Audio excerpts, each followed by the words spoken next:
Good morning बच्चों। आज हम कक्षा 8 सामाजिक विज्ञान पाठ 7 भाग 1 का अध्ययन करेंगे। पाठ 7 है आपका स्वतंत्रता के बाद भारत। मतलब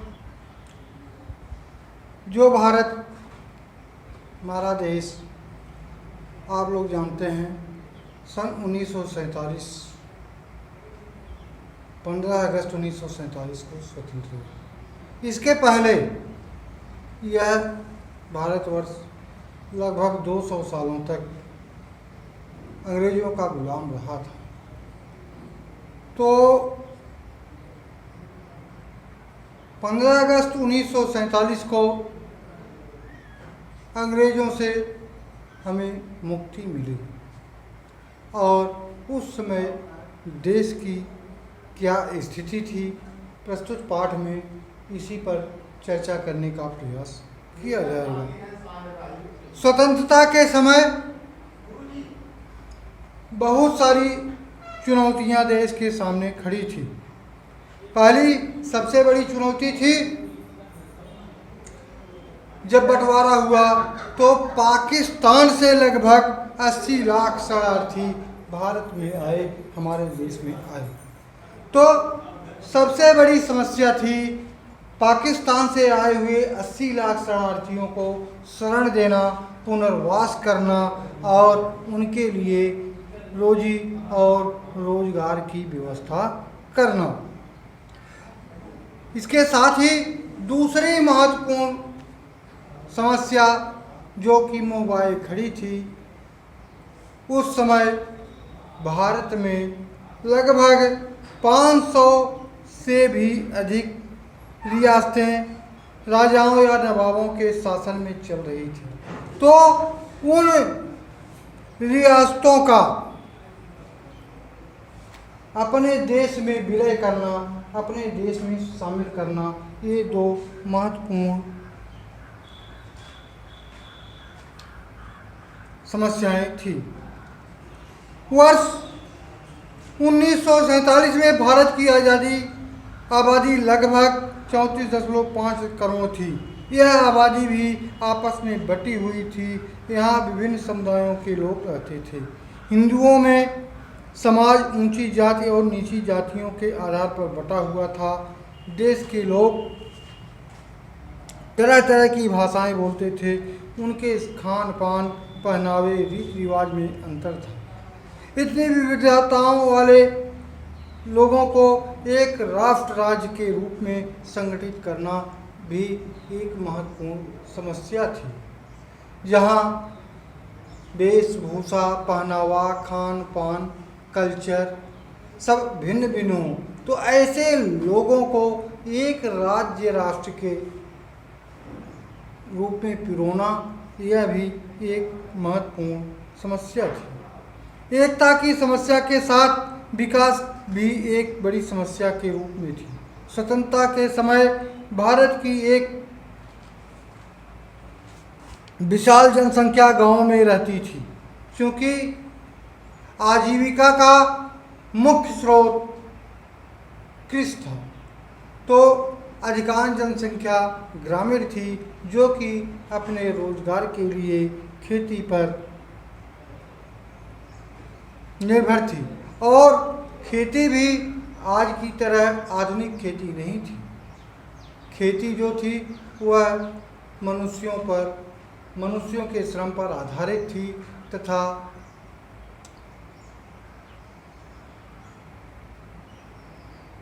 मशीनी युग का सूत्रपात उस समय नहीं था। अधिकांश किसान खेती के लिए वर्षा पर निर्भर रहते थे। अच्छी वर्षा हुई, मानसून अच्छा आया तो फसलें अच्छी होती थी, नहीं तो अकाल पड़ गया तो लोग दाने दाने के लिए मुहताज हो जाया करते थे। एकता और विकास की प्रक्रियाओं के साथ साथ भारत के लोगों के विभिन्न वर्गों के बीच मतभेदों को समाप्त करना भी आवश्यक था। ऊंची जाति और कहीं नीची जाति के बीच, कहीं हिंदुओं और मुसलमानों के बीच, तो कहीं किसी कारण से तनाव की आशंका बनी हुई थी। दूसरी ओर यदि आर्थिक विकास के लाभ आबादी के बड़े भाग को नहीं मिलता तो और अधिक भेदभाव उत्पन्न हो सकता था। ऐसी स्थिति में अमीर और गरीब, शहर और देहात, संपन्न और पिछड़े इलाकों का अंतर पैदा हो सकता था, जिससे देश की एकता, अखंडता को खतरा था। अभी स्वतंत्रता के 6 माह ही बीते थे कि 30 जनवरी 1948 को कट्टर विचारों वाले नाथूराम गॉडसे ने महात्मा गांधी की हत्या कर दी।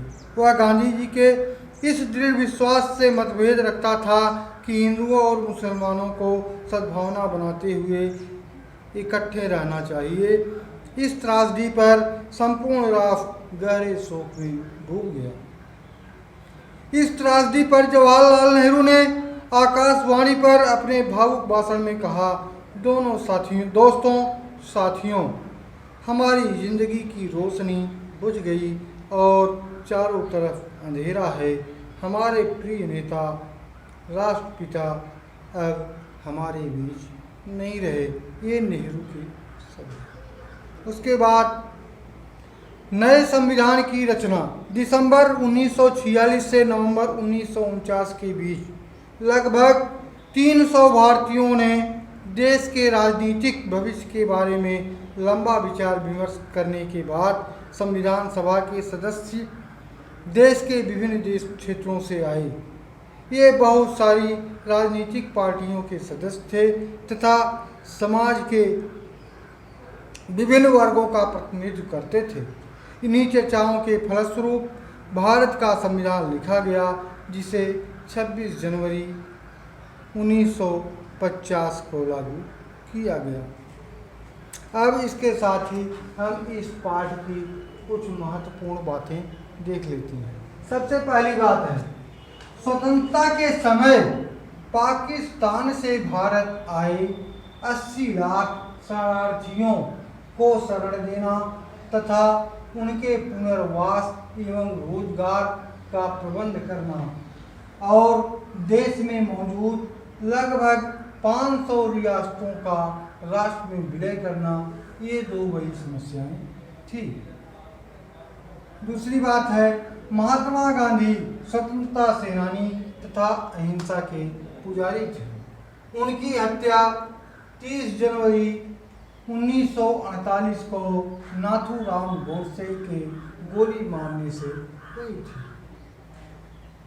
दिसंबर 1946 से नवंबर 1949 के बीच लगभग 300 भारतीयों ने देश के राजनीतिक भविष्य के बारे में लंबा विचार विमर्श करके स्वाधीन भारत के लिए नया संविधान बनाया, जिसे उस नए संविधान को 26 जनवरी सन 1950 ईस्वी को लागू किया गया।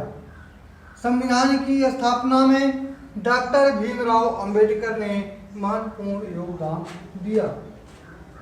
ये संविधान सभा की प्रारूप समिति के अध्यक्ष थे। अंबेडकर जी जो थे वह संविधान सभा की प्रारूप समिति के अध्यक्ष थे। इनके नेतृत्व में ही संविधान को अंतिम रूप दिया गया था। इसके साथ ही अब हम लोग इस पाठ के अभ्यास प्रश्न पर आते हैं और का जो है सही विकल्प पर सही का चिन्ह लगाते हैं। आप लोग इसको नोट कर लें और याद करते रहें।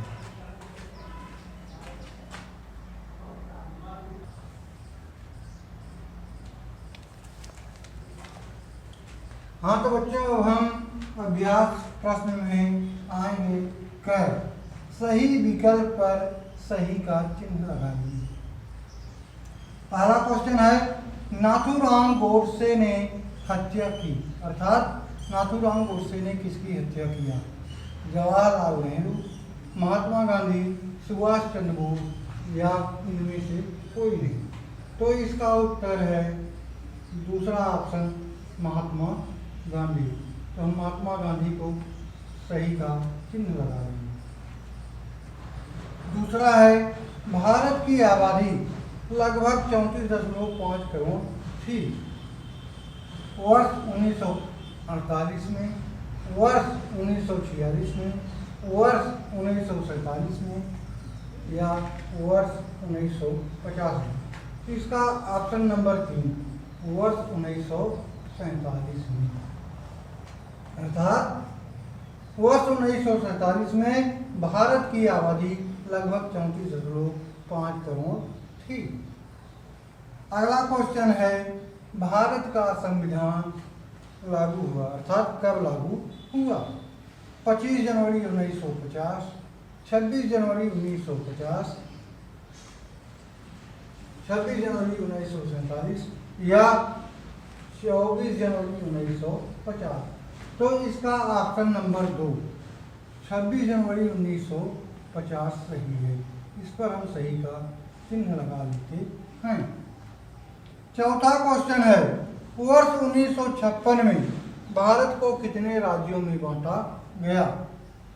14, 16, 18 या 15? तो इसका सही आंसर है ऑप्शन नंबर 1 अर्थात 14। वर्ष 1956 में भारत को 14 राज्यों में बांटा गया था। इसको आप नोट कर लें, याद करते रहें। इसके बाद हम रिक्त स्थानों की पूर्ति करेंगे।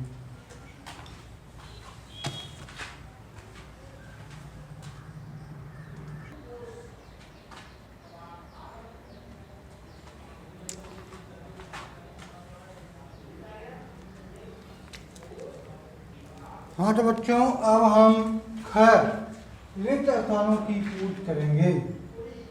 बंटवारे के कारण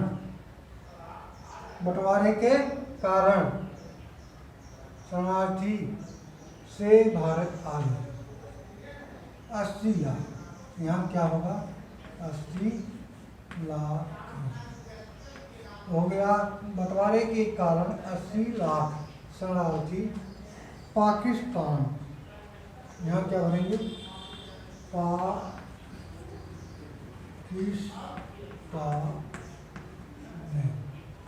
पाकिस्तान से भारत आ गया के लिए किसान बारिश पर निर्भर थे। आजीविका, यहाँ क्या भरा जाएगा? आजीविका,